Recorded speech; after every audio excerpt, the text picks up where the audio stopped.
This is tradition. These things were handed down, and the reason they're the same is because the source was the same. If you go back to the science of, this is a PhD thesis for somebody. If you go back to all of the transmitters of the Quran, they go back to the same people. All of them, without exception. Only a handful of people transmitted the Quran. They all go back to the same ones.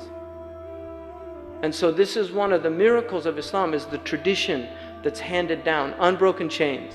Quran, Hadith, Fiqh. And then the tools, the adawat.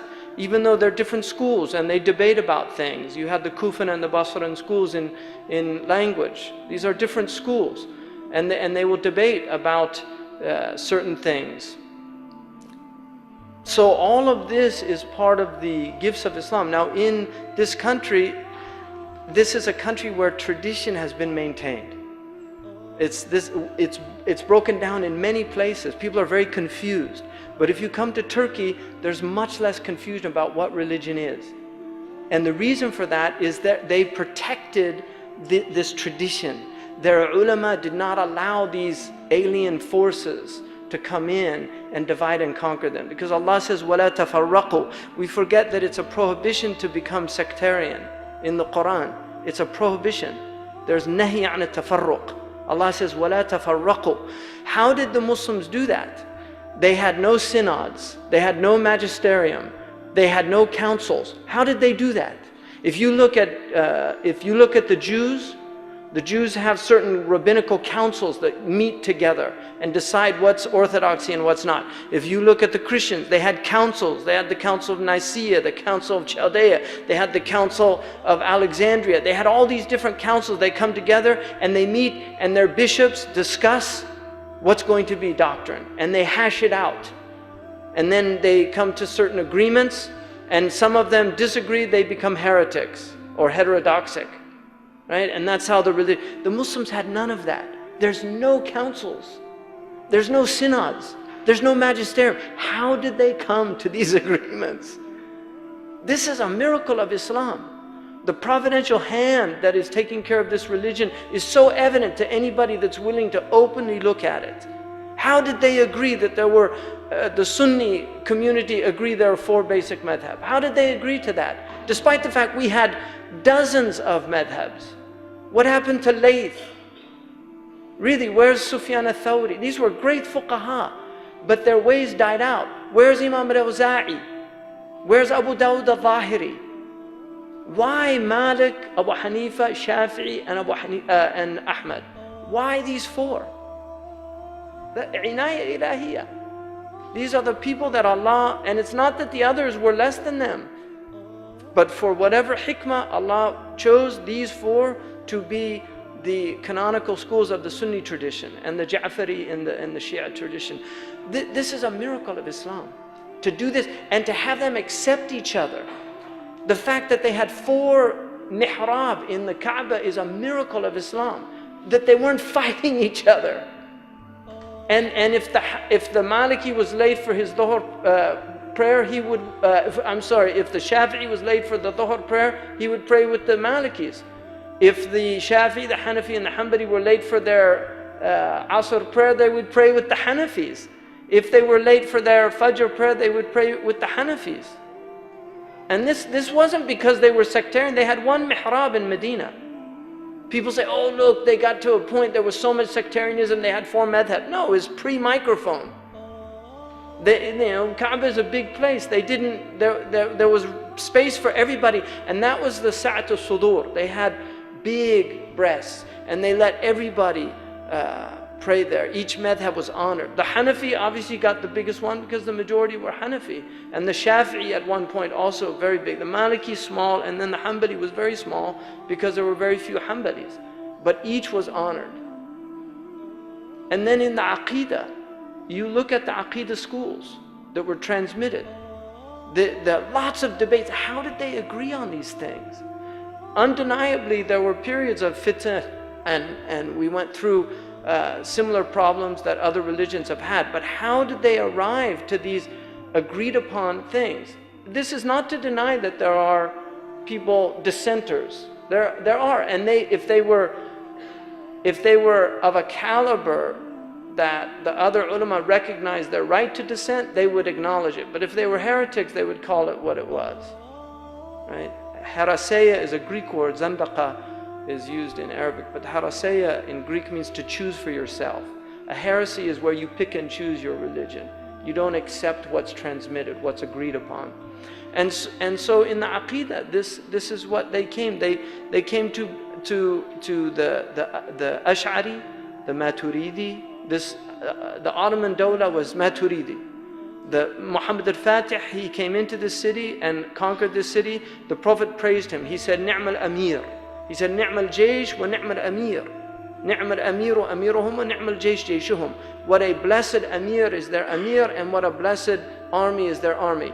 He was, by consensus, Hanafi, Maturidi, and Naqshbandi. So the Prophet was praising a Hanafi, Maturidi, Naqshbandi. And people say, Bid'ah, Mubtada'. Astaghfirullah. Would the Prophet praise a Mubtada'? He would never praise a Mubtada'.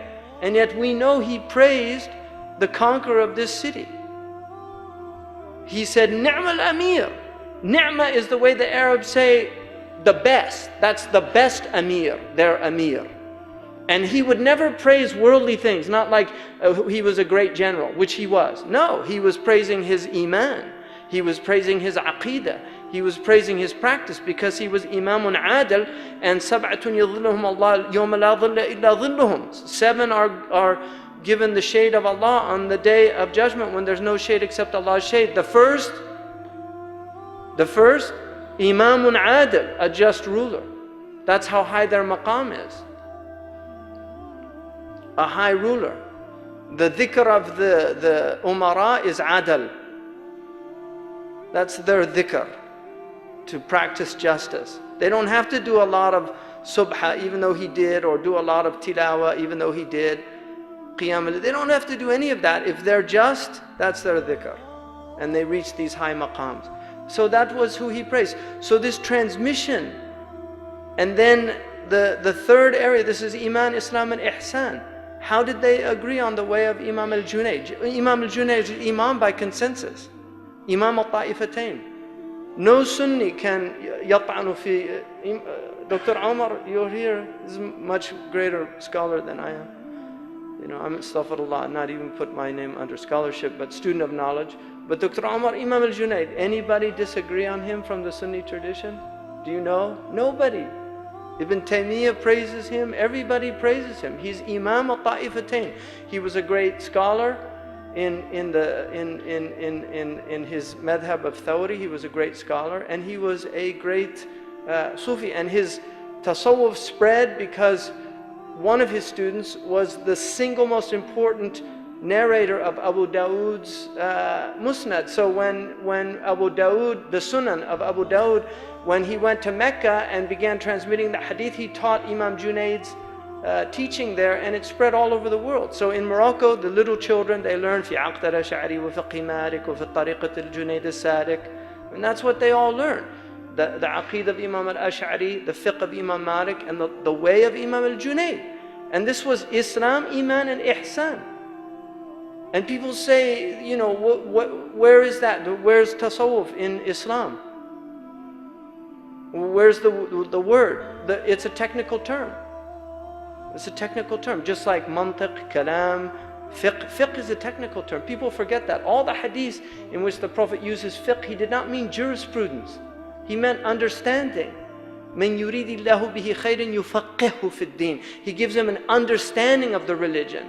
They use it later, and the books of fiqh always begin with that hadith because it's tafa'ulan, tabarrukan. But the original meaning of that, you look in the commentaries of a hadith, it meant يُفَهِّمُهُ فِي الدِّينِ. And the Sahaba knew that رُبَّ حَامِرِ فِقْهٍ لَيْسَ بِفَقِيهٍ. Sometimes somebody who walks around with a lot of information in his head isn't a faqih. They have all the outward, what Imam al-Ghazali calls al-mutarassimun, the formalists. And he speaks very ill of them in the Ihya. Al-mutarassimun are the people of rusum. They're trapped in the outward letter of the law, and they don't know the spirit of the law. In Western, if you're studying Western tradition, what they call deontological ethics as opposed to teleological. In other words, a command theory type of ethics where everything's just rules, statute, law, without understanding the teleological nature of law. What's the purpose? Why do we have these rules? Why were we given these things? Allah has reasons for everything. He gave us intellect. He made us rational creatures. We're not irrational creatures, even though we behave irrationally and we have an irrational component to us. But our nature is rational, language is rational, syntax is rational. The reason you can sit here and listen to me for however long you listen to me is because my words are put together in a way that has meaning. If it didn't, then you couldn't. If I was just table, sky, letter, I don't know, if you just start talking like that, you walk out and say he's gone mad, right? Because it would be irrational. So we are rational creatures, and that's why Allah has spoken to us in a way that speaks to our intellects. فَاعْتَبِرُوا يَا أُولِي الْأَبْصَارِ. Think, people of discernment, people of inner eye, people of understanding. فَاعْتَبِرُوا. I'tibar is a beautiful word. In Arabic, it's related to the word Arabiya. The abara. Ma'bara is a bridge. الدنيا معبرة فتعبروها ولا تعمروها is one of the sayings of Isa. This world is a bridge, so cross over it. تعبروها ولا تعمروها. Don't build on it. Don't think it's a permanent abode. Cross over it. The ibra is the lesson, but it comes from ubur, which is language takes you from one place to another. That's why all language is, according to Ibn Jinni and other great Arab scholars, the linguist said that language is metaphorical by nature, because we're using symbols, signs to signify something in order for me to take your mind from one place to another. So this is what i'tibar is. It's the ability to look at one thing and understand something else by it. So Allah subhanahu wa ta'ala, when He tells you يُخْرِبُونَ بِيُوتُهُمْ بِأَيْدِيهِمْ وَأَيْدِي الْمُؤْمِنِينَ, that they destroy their houses with their own hands and with the hands of the believers, Allah is saying فَاعْتَبِرُوا. Think about this. Isn't it amazing that Allah can take a people and He will make them destroy their own houses with their own hands, the houses that they cherish, that they built with those hands, and yet He will cause them to destroy their own houses as a punishment to them. So Allah is saying, reflect on this. See the qudra of Allah. See the qudra of Allah in this, because nobody would destroy his house. It's a mad thing to do, but people do it because Allah is punishing them. And so this is what Allah is saying. See the ibra, the lesson in it. And when the ibra is really penetrated, when it's really understood, you get the abra, which is tears. That's where the abra come from, because that's where meaning, when meaning penetrates the heart, the eyes often well up because they're overwhelmed. It fills the heart, and so that you can be filled with pain. You so much pain that you begin to overflow, and that's what tears are. They're the overflowing of the heart with something. You can have tears of joy, and that's when the heart is filled with joy, so it overflows. You can have meaning so powerful that you're so overwhelmed by it that you start to overflow. That's what tears are. They're overflowing inside your souls of meaning. Negative, positive, spiritual, material, but meaning. So this is a great gift that we have, this tradition that we have. And there's people that want to reduce this onto two-dimensional Islam. They want to reduce it, or one-dimensional. They want to make it Islam without Iman and Ihsan. Or they want to make it Iman without Islam and Ihsan. Or they want to make it Ihsan without Iman and Islam. Or they want to make it Ihsan and Iman without Islam. You can't. It's a holistic, it's a three-legged stool. You have to have all three for it to stand. Right? You cannot have one without the other. And this is why if Islam becomes divested of its spirituality, it becomes a shell. You have to have ihsan, and you have to have iman And you can't have ihsan without iman and Islam, really, in reality. But there are people that will want to try to make it that. Islam's spiritual, Islam's here, brother. It's in the heart. No, iman is in the heart. Islam is it's an outward thing, sharia. It's doing outward thing. Anybody can be a munafiq, can be a Muslim, but he can't be a mu'min, because mu'min is an interior reality that reflects on the exterior. And then ihsan is the depth dimension. It's what gives you, the iman gives you the height.